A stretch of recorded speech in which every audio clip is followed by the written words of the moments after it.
শুরুতেই একটা প্রশ্ন। মধ্যপ্রাচ্যের সবচেয়ে ঘনিষ্ঠ মিত্রদের একজন সৌদি আরব যদি হঠাৎ করেই যুক্তরাষ্ট্রকে না বলে দেয়, তাহলে কি বুঝতে হবে বড় কিছু পরিবর্তন হচ্ছে? ট্রাম্পের ঘোষিত প্রজেক্ট ফ্রিডম কেন সৌদির আপত্তির মুখে পড়ল? আর এই সিদ্ধান্ত কি শুধু সামরিক বিষয়, নাকি এর পেছনে আছে আরও গভীর রাজনৈতিক বার্তা? আজকের ভিডিওতে আমরা ধাপে ধাপে জানব পুরো ঘটনাটা। শেষ পর্যন্ত থাকুন, কারণ শেষের তথ্যটা বুঝিয়ে দেবে মধ্যপ্রাচ্যের রাজনীতিতে এখন আসলে কার প্রভাব সবচেয়ে বেশি। আপনি দেখছেন বিডি নিউজ রাডার। মার্কিন প্রেসিডেন্ট ডোনাল্ড ট্রাম্পের নতুন সামরিক পরিকল্পনা প্রজেক্ট ফ্রিডম নিয়ে মধ্যপ্রাচ্যে তৈরি হয়েছে নতুন উত্তেজনা। সাধারণত এই ধরনের বড় সামরিক উদ্যোগে যুক্তরাষ্ট্রের সবচেয়ে নির্ভরযোগ্য মিত্রদের একজন হিসেবে সৌদি আরবকে দেখা হয়।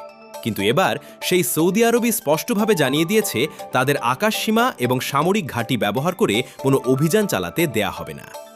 মার্কিন সংবাদ মাধ্যম এনবিসির তথ্য অনুযায়ী ট্রাম্প সামাজিক যোগাযোগ মাধ্যমে প্রজেক্ট ফ্রিডমের ঘোষণা দেওয়ার পরপরই উপসাগরীয় দেশগুলোতে অস্বস্তি তৈরি হয়। বিশেষ করে সৌদি নেতৃত্ব এই সিদ্ধান্তে খুশি ছিল না, কারণ মধ্যপ্রাচ্যে নতুন করে বড় সামরিক সংঘাত শুরু হলে এর প্রভাব সরাসরি উপসাগরীয় অঞ্চলের নিরাপত্তা ও অর্থনীতির উপর পড়বে। সবচেয়ে গুরুত্বপূর্ণ বিষয় হল সৌদি আরব সরাসরি প্রিন্স সুলতান এয়ারবেস ব্যবহারে নিষেধাজ্ঞা দেয়। এই ঘাঁটিটি রিয়াদের দক্ষিণ পূর্বে অবস্থিত এবং বহু বছর ধরেই যুক্তরাষ্ট্রের জন্য কৌশলগতভাবে অত্যন্ত গুরুত্বপূর্ণ। বিশেষ করে হরমুজ প্রণালী এলাকায় নজরদারি, যুদ্ধবিমান পরিচালনা এবং সামরিক রিফুয়েলিংয়ের জন্য এই ঘাঁটির ভূমিকা অনেক বড়। এখানে একটা বিষয় বুঝতে হবে, মধ্যপ্রাচ্যে যুক্তরাষ্ট্র যতই শক্তিশালী হোক না কেন, অঞ্চলটির মিত্র দেশগুলোর সহযোগিতা ছাড়া বড় ধরনের সামরিক অভিযান চালানো খুব কঠিন। কারণ ভৌগোলিক অবস্থান, আকাশসীমা, সামরিক ঘাঁটি এবং জ্বালানি নিরাপত্তা সবকিছুই একে অপরের সাথে জড়িত। আপনার কি মনে হয়, সৌদি আরব কি এবার যুক্তরাষ্ট্র থেকে কিছুটা দূরত্ব তৈরি করার চেষ্টা করছে, নাকি এটা শুধুই সাময়িক কূটনৈতিক চাপ? কমেন্টে আপনার মতামত লিখে জানান। প্রতিবেদনে আরও বলা হয়েছে, ট্রাম্প নিজে সৌদি যুবরাজ মোহাম্মদ বিন সালমানকে ফোন করেছিলেন। উদ্দেশ্য ছিল অন্তত সীমিতভাবে হলেও আকাশসীমা ব্যবহারের অনুমতি পাওয়া, কিন্তু সৌদি যুবরাজ সেই অনুরোধ প্রত্যাখ্যান করেন বলে দাবি করা হয়েছে। আর এরপরই পরিস্থিতি দ্রুত বদলে যায়। মাত্র ৩৬ ঘন্টার মধ্যেই প্রজেক্ট ফ্রিডম স্থগিত করার ঘোষণা আসে। বিশ্লেষকরা বলছেন, এর পেছনে অন্যতম বড় কারণ ছিল আঞ্চলিক সমর্থনের অভাব। কারণ উপসাগরীয় মিত্রদের পূর্ণ সহযোগিতা ছাড়া এই ধরনের সামরিক পরিকল্পনা বাস্তবায়ন করলে তা আরও বড় সংঘাত তৈরি করতে পারত। এখানে আরেকটা গুরুত্বপূর্ণ প্রশ্ন আসে, সৌদি আরব হঠাৎ এত সতর্ক কেন? বাস্তবতা হলো, গত কয়েক বছরে মধ্যপ্রাচ্যের রাজনীতিতে বড় পরিবর্তন এসেছে। সৌদি আরব এখন আগের তুলনায় অনেক বেশি অর্থনৈতিক স্থিতিশীলতা এবং বিনিয়োগকে গুরুত্ব দিচ্ছে। তারা ভিশন 2030 পরিকল্পনার মাধ্যমে নিজেদের অর্থনীতি বদলে ফেলতে চায়। তাই নতুন যুদ্ধ বা আঞ্চলিক অস্থিতিশীলতা তাদের জন্য বড় ঝুঁকি। অন্যদিকে হরমুজ প্রণালী নিয়ে উদ্বেগও কম নয়। বিশ্বের গুরুত্বপূর্ণ তেল পরিবহনের বড় অংশ এই পথ দিয়েই যায়।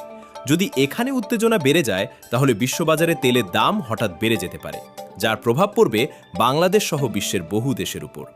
বাংলাদেশের মতো দেশের জন্য বিষয়টা কেন গুরুত্বপূর্ণ সেটা একটু বুঝে নিন। আন্তর্জাতিক বাজারে জ্বালানির দাম বাড়লে দেশে পরিবহন খরচ বাড়ে।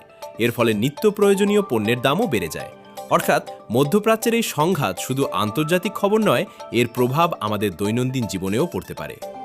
ভিডিওটা যদি এখান পর্যন্ত দেখে থাকেন, তাহলে একটা লাইক দিয়ে জানিয়ে দিন আপনি এই ধরনের আন্তর্জাতিক বিশ্লেষণ নিয়মিত দেখতে চান। আর চ্যানেলটি সাবস্ক্রাইব করে পাশে থাকা বেল আইকনটি অন করে রাখুন, যাতে গুরুত্বপূর্ণ আপডেট মিস না করেন। এখন আসি যুক্তরাষ্ট্রের কৌশলগত অবস্থানে। এতদিন ধরে ধারণা ছিল উপসাগরীয় অঞ্চলে যুক্তরাষ্ট্রের প্রভাব অনেকটাই অটুট, কিন্তু সাম্প্রতিক ঘটনাগুলো দেখাচ্ছে পরিস্থিতি কিছুটা বদলাচ্ছে। কারণ এখন সৌদি আরব, সংযুক্ত আরব আমিরাত এবং কাতারের মতো দেশগুলো নিজেদের স্বার্থকে বেশি গুরুত্ব দিচ্ছে। তারা আর শুধু ওয়াশিংটনের সিদ্ধান্তের উপর নির্ভর করতে চায় না। বিশেষজ্ঞদের মতে, সৌদি আরব এখন একদিকে যুক্তরাষ্ট্রের সাথে সম্পর্ক বজায় রাখতে চায়, অন্যদিকে চীন এবং রাশিয়ার সাথেও কৌশলগত সম্পর্ক শক্তিশালী করছে। এই বহুমুখী কূটনৈতিক অবস্থানই এখন মধ্যপ্রাচ্যের নতুন বাস্তবতা। এদিকে ইরানও পরিস্থিতির দিকে খুব সতর্কভাবে নজর রাখছে। কারণ যদি যুক্তরাষ্ট্র সরাসরি সামরিক অভিযান চালাতো, তাহলে ইরান পাল্টা প্রতিক্রিয়া দেখাতে পারত। আর সেই সংঘাত দ্রুত পুরো অঞ্চলে ছড়িয়ে পড়ার ঝুঁকি ছিল। ইসরায়েলের ভূমিকাও এখানে গুরুত্বপূর্ণ। কারণ ইসরায়েল দীর্ঘদিন ধরে ইরানের সামরিক এবং পারমাণবিক কর্মসূচিকে বড় হুমকি হিসেবে দেখে।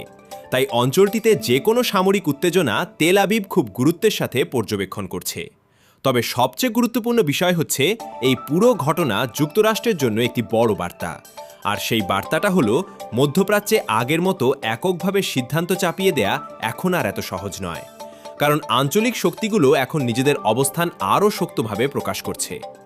এখানে আরেকটা ব্যাপার লক্ষ্য করার মতো, সৌদি আরব সরাসরি না বললেও তারা সম্পূর্ণভাবে যুক্তরাষ্ট্রের বিরুদ্ধেও যায়নি, বরং তারা এমন একটি অবস্থান নিয়েছে যাতে একদিকে সংঘাত এড়ানো যায়, অন্যদিকে কূটনৈতিক সম্পর্ক পুরোপুরি নষ্ট না হয়। এটাকেই বিশ্লেষকরা বলছেন ব্যালেন্সিং পলিসি, অর্থাৎ দুই পক্ষের মধ্যে ভারসাম্য রেখে নিজের জাতীয় স্বার্থকে অগ্রাধিকার দেয়া। বর্তমান বিশ্ব রাজনীতিতে এই কৌশল এখন অনেক দেশই ব্যবহার করছে।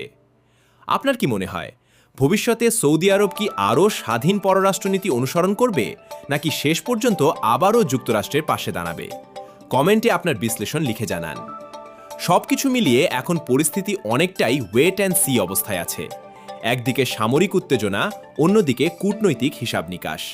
তবে একটা বিষয় পরিষ্কার, মধ্যপ্রাচ্যের রাজনীতি দ্রুত বদলাচ্ছে, আর সেই পরিবর্তনের প্রভাব শুধু ওই অঞ্চলে নয়, পুরো বিশ্বেই পড়বে। তো আজকের ভিডিও থেকে আমরা কি বুঝলাম? প্রথমত, সৌদি আরব এবার স্পষ্টভাবে দেখিয়ে দিয়েছে তারা নিজেদের স্বার্থের বিরুদ্ধে গিয়ে কোনো সামরিক অভিযানে জড়াতে চায় না। দ্বিতীয়ত, মধ্যপ্রাচ্যে যুক্তরাষ্ট্রের কৌশলগত সীমাবদ্ধতা আগের চেয়ে বেশি দৃশ্যমান হচ্ছে। আর তৃতীয়ত, ভবিষ্যতে এই অঞ্চলের রাজনীতি আরও জটিল হতে পারে, যেখানে প্রতিটি দেশ নিজেদের স্বার্থকে সবচেয়ে বেশি গুরুত্ব দেবে। ভিডিওটি যদি তথ্যবহুল মনে হয়ে থাকে তাহলে অবশ্যই লাইক দিন, শেয়ার করে অন্যদেরও জানিয়ে দিন এবং কমেন্টে আপনার মতামত লিখুন। আন্তর্জাতিক রাজনীতি, মধ্যপ্রাচ্যের উত্তেজনা এবং বিশ্ব পরিস্থিতির এমন নিরপেক্ষ বিশ্লেষণ নিয়মিত পেতে এখনই সাবস্ক্রাইব করুন বিডি নিউজ রাডার। আমি ছিলাম আপনাদের সাথে। দেখা হবে পরবর্তী ভিডিওতে নতুন আরেকটি গুরুত্বপূর্ণ আন্তর্জাতিক বিশ্লেষণ নিয়ে। আল্লাহ হাফেজ।